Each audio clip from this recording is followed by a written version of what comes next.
കൃഷ്ണ ഗുരുവായൂരപ്പ ശരണം. ഞാനിന്ന് നിങ്ങളോട് പറയാൻ ഉദ്ദേശിക്കുന്നത് ഗുരുവായൂർ അമ്പലം മഹാക്ഷേത്രമാണ്. ആ മഹാക്ഷേത്രത്തിലെ വളരെ പ്രാധാന്യമുള്ള സ്ഥലങ്ങളെ പറ്റിയാണ്. ഗുരുവായൂർ അമ്പലത്തിൻ്റെ അകത്തും പുറത്തുമായി, അതായത് ചുറ്റമ്പലത്തിലും നാലമ്പലത്തിലുമായുള്ള പ്രധാനപ്പെട്ട സ്ഥലങ്ങളെ പറ്റിയാണ്. കാരണം ഒരുപാട് ഭക്തരായി മുഴുവൻ സമയ വീഡിയോ ചെയ്തു തരാൻ പറയുന്നു. അവർക്ക് പലർക്കും അതിനെപ്പറ്റി അറിയാത്തത് കാരണം എവിടെ പോകണം, ഏത് വഴി പോകണം, എന്തൊക്കെയാണ് അവിടെ പ്രാധാന്യമുള്ളത് എന്നൊന്നും അവർക്ക് അറിയുന്നില്ല. അതൊന്ന് പറഞ്ഞു തരണം എന്ന് പറയുന്നു. ആ ഒരു അവസരത്തിലാണ് ഗുരുവായൂർ അമ്പലത്തിൽ തൊഴേണ്ട പ്രധാന സ്ഥലങ്ങളും അറിയേണ്ട കാര്യങ്ങളും വെച്ചിട്ട് ഞാൻ ഈ വീഡിയോയിലൂടെ നിങ്ങളിലേക്ക് എത്തുന്നത്. ആദ്യം തന്നെ നമ്മൾ കിഴക്കേ നടയിലൂടെ വരികയാണ്. അങ്ങനെ വരുമ്പോൾ ആദ്യം തന്നെ നമ്മൾ കാണുന്നത് ദീപസ്തംഭമാണ്.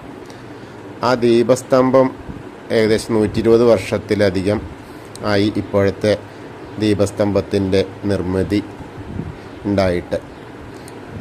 ആ ദീപസ്തംഭം തെളിയിക്കാൻ 8000 രൂപയൊക്കെ ആണ് ഒരു ദിവസത്തെ, ഒരു നേരത്തെ അതിന് ചാർജ്.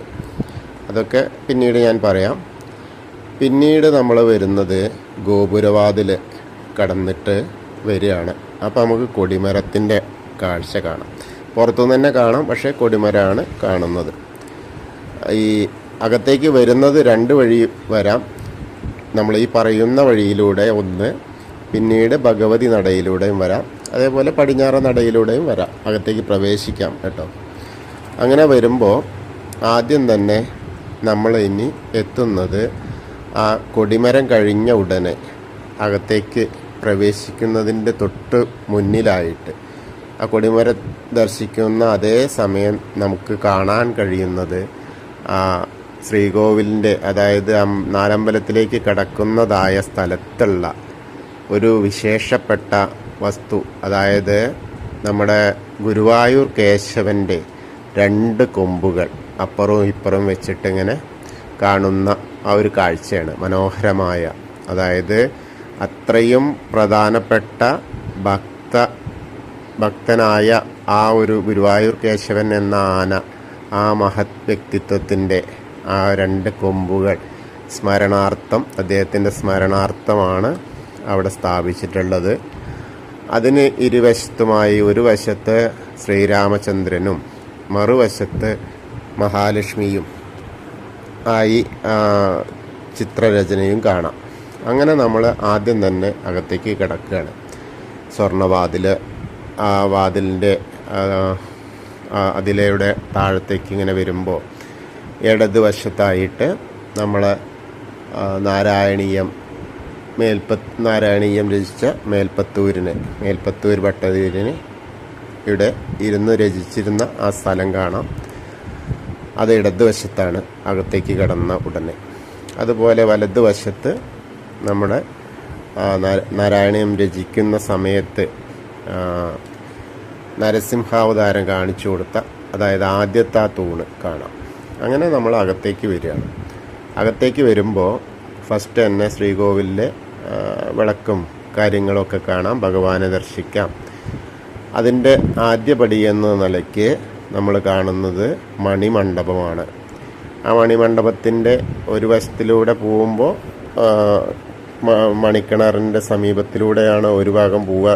അതും രാവിലെ സമയത്തൊക്കെയാണ്, നിർമാല്യ ദർശനത്തിൻ്റെയൊക്കെയാണ് കാര്യമായിട്ടുണ്ടാവുള്ളൂ. അങ്ങനെ പോകുമ്പോഴാണ് സോപാനം എന്ന് പറയുക, സോപാനപ്പടി. ആ സോപാനപ്പടിയിൽ 2 ഭാഗത്ത് അപ്പുറവും ഇപ്പുറവും ഉള്ളത് ദ്വാരപാലകന്മാരുടെ വിഗ്രഹങ്ങളാണ്. അവിടെ 2 ആൾ നിൽക്കുന്നു. അവരുടെ ആ ഒരു പ്രതിനിധികളായിട്ട് നിൽക്കുന്ന 2 പേരാണ് നമ്മളെ നീക്കുന്നത്. അപ്പോൾ 2 പേരായിട്ട് അവിടെ ഉണ്ടാവും. അങ്ങനെ ആ സോപാനപ്പടിയിൽ നിന്ന് നമുക്ക് തൊഴാം.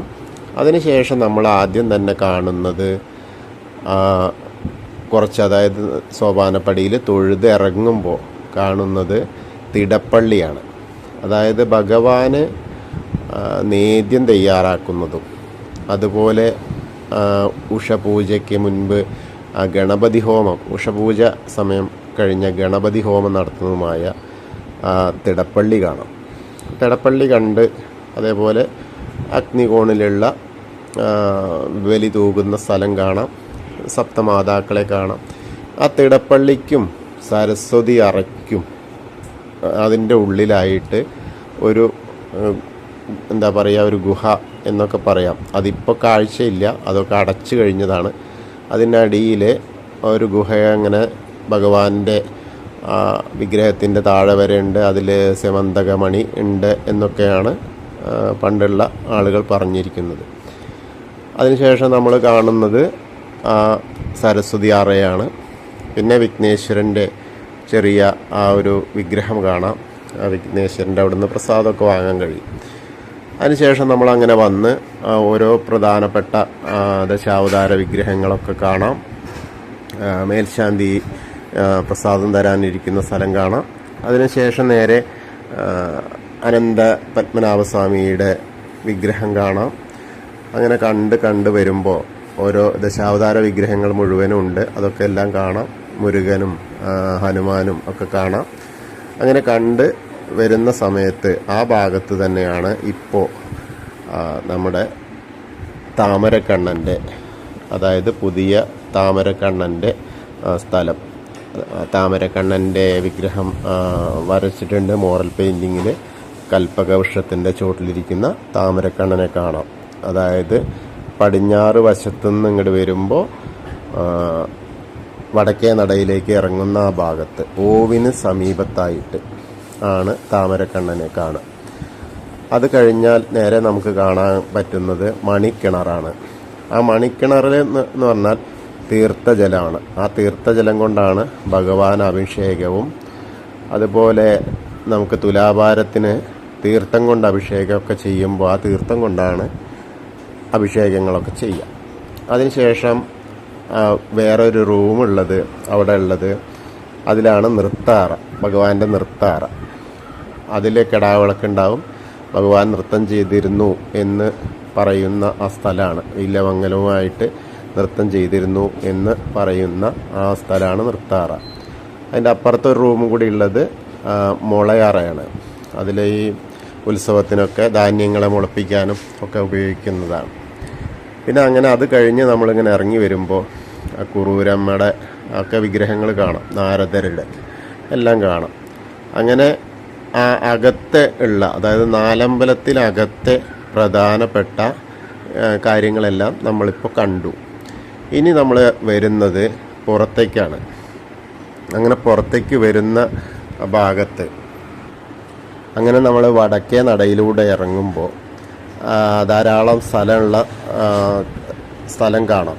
അതായത് വടക്കേ നടയിൽ ബൃഹത്തായ സ്ഥലം, അവിടെ കൃഷ്ണനാട്ടം നടത്തുന്നതും ഒക്കെ അവിടെയാണ്. അതിൻ്റെ മുകളിലായിട്ട്, അതിൻ്റെ തൊട്ട് മുകളിലായിട്ട് കുറച്ചുകൂടി പറഞ്ഞാൽ 20 തൂണുകളിലായി 20 വിഗ്രഹങ്ങൾ കൊത്തിവെച്ചിട്ടുണ്ട്. ഫസ്റ്റ് ഇറങ്ങുമ്പോൾ തന്നെ കാണുന്നത് 2 സൈഡിലായിട്ട് 2 ദ്വാരപാലകരുടെ വിഗ്രഹങ്ങളാണ് കാണുക. വെളുത്ത നിറത്തിലുള്ള വിഗ്രഹങ്ങളാണ് കാണുക. അത് ഒരു ഭാഗത്തേക്ക് നോക്കിയാൽ വ്യാസൻ, സുബ്രഹ്മണ്യൻ, കുറൂരമ്മ, സരസ്വതി, ശ്രീ ഭാഗവതോത്തമൻ എന്ന് പറയുന്ന, അതായത് വടക്കേ നടയെന്ന് ഇറങ്ങിയിട്ട് കിഴക്കോട്ട് തിരിയുമ്പോഴാണ് ഈ കാണുന്നത് ശ്രീ ഭാഗവതോത്തമൻ, വ്യാസൻ, സുബ്രഹ്മണ്യൻ, കുറൂരമ്മ, സരസ്വതി. അതുപോലെ വടക്കേ നടയെന്ന് പടിഞ്ഞാറോട്ട് തിരിയുകയാണെങ്കിൽ മേൽപ്പത്തൂര് ആദ്യത്തെ വിഗ്രഹത്തിൽ കാണാം. രണ്ടാമത് ആദിശങ്കരൻ കാണാം. പിന്നെ അങ്ങനെ ശ്രീകൃഷ്ണൻ കാണാം. പിന്നെ അതിന് നേരെ ഓപ്പോസിറ്റായാൽ ബലരാമൻ, വില്യമംഗലം, പൂന്താനം, ശ്രീ മാനവേദ രാജാവ്. ആ മാനവേദൻ്റെ കഥയൊക്കെ ഞാൻ മുൻപ് പറഞ്ഞിട്ടുണ്ട്. കൃഷ്ണനാട്ടം ഉണ്ടാവാനുള്ള കാരണമൊക്കെ, കൃഷ്ണഗീതി രചിച്ചതൊക്കെ മാനവേദനാണ്. പിന്നെ ബ്രഹ്മാവ്, മഹാവിഷ്ണു, ശിവൻ, കുചേലൻ, അതായത് കൃഷ്ണൻ്റെ സതീർത്ഥ്യനായ കുചേലൻ, നാരദൻ, മഹാലക്ഷ്മി. അപ്പം അങ്ങനെ 20 വിഗ്രഹങ്ങളും അവിടെ വന്നു. ആ 20 വിഗ്രഹങ്ങളും നമുക്ക് കാണാം. അത് കൃഷ്ണനാട്ടത്തിന് വരുമ്പോഴോ അല്ലെങ്കിൽ നമ്മൾ ദർശനം കഴിഞ്ഞിട്ട് വന്ന് ഉള്ള സമയങ്ങളിൽ നമുക്ക് കാണാം. അതിൻ്റെ നേരെ നമ്മൾ വടക്കേ നടയിൽ നിന്ന് നേരെ അങ്ങോട്ട് ഇറങ്ങിയിട്ട് നേരെ നോക്കിയാൽ 1000 രൂപയുടെ പ്രസാദം കിട്ടുന്ന സ്ഥലം കാണാം. 8-ാം നമ്പർ കൗണ്ടർ.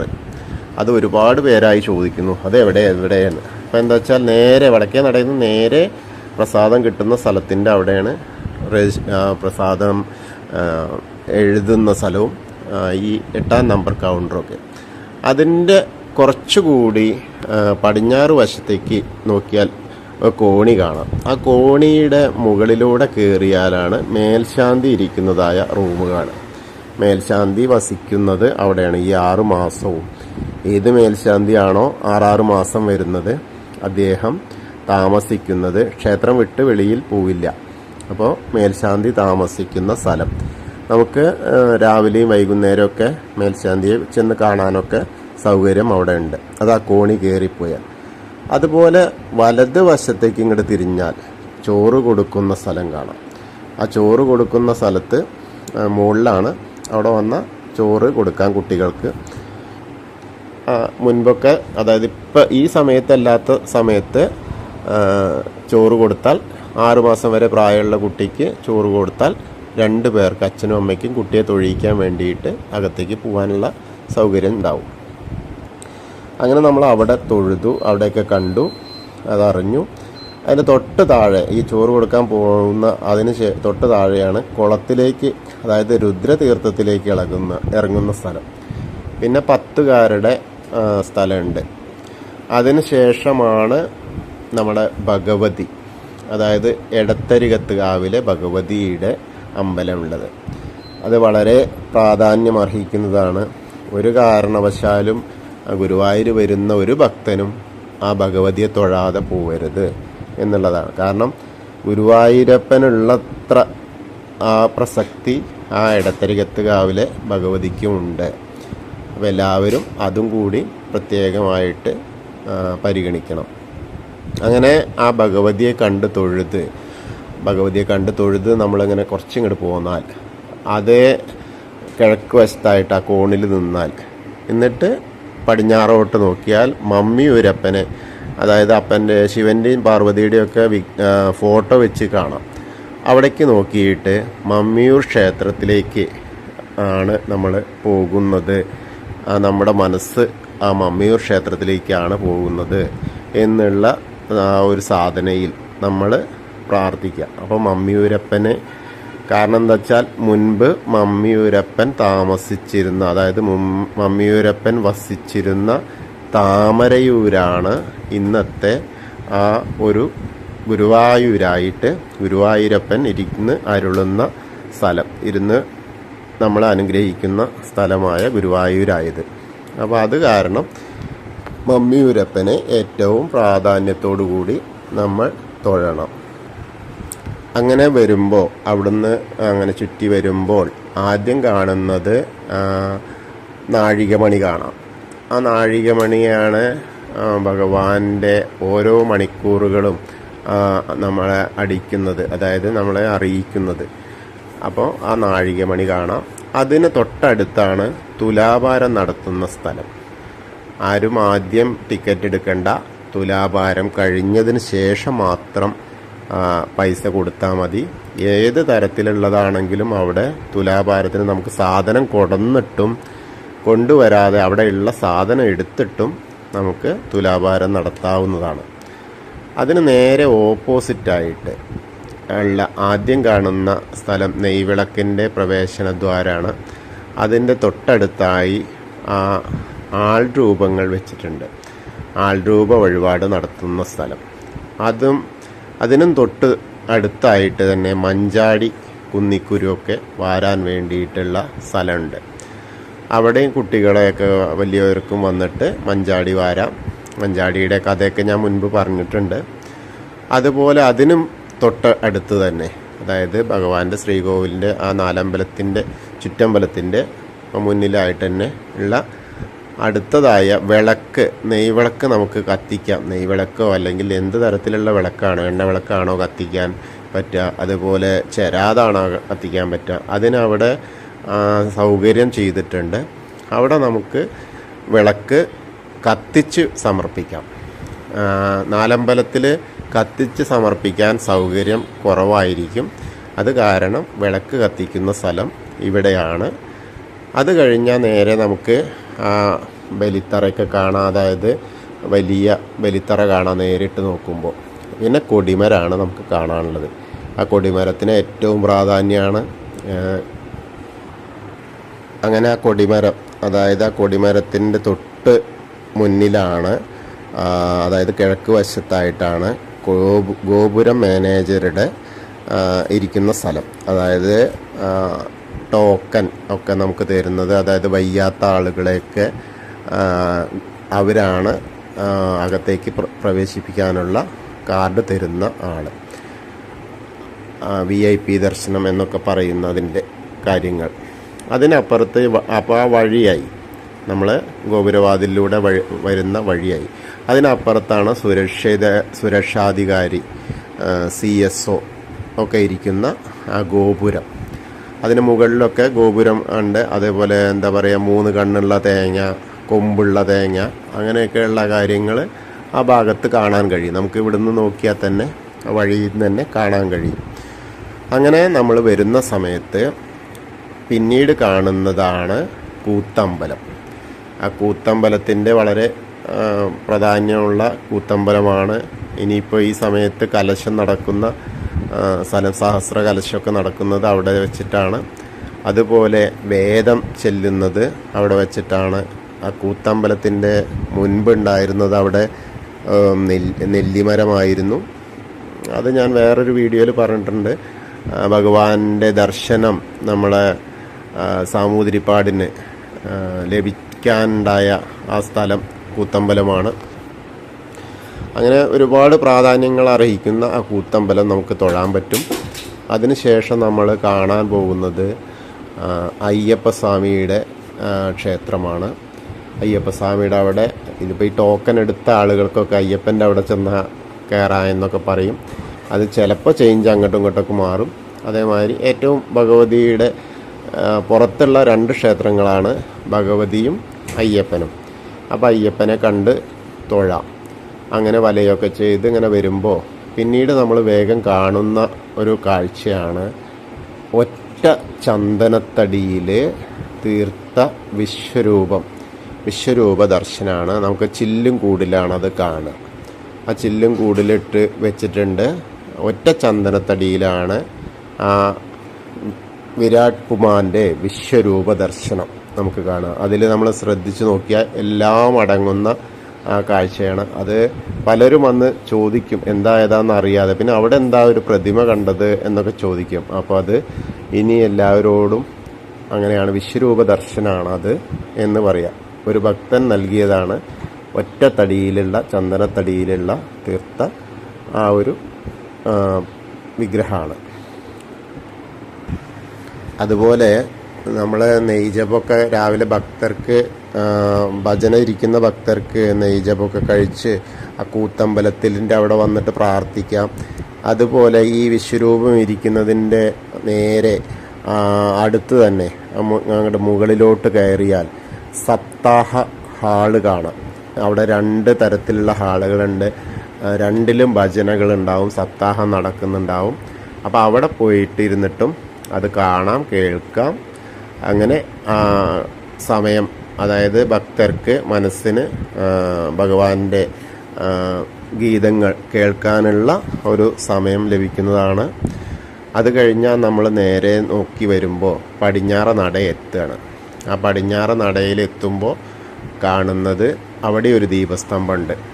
ആദ്യം തന്നെ ചുറ്റമ്പലത്തിനുള്ളിലുള്ള ദീപസ്തംഭം കാണാം. അതുപോലെ ചുറ്റമ്പലത്തിന് പുറത്തുണ്ട് ദീപസ്തംഭം.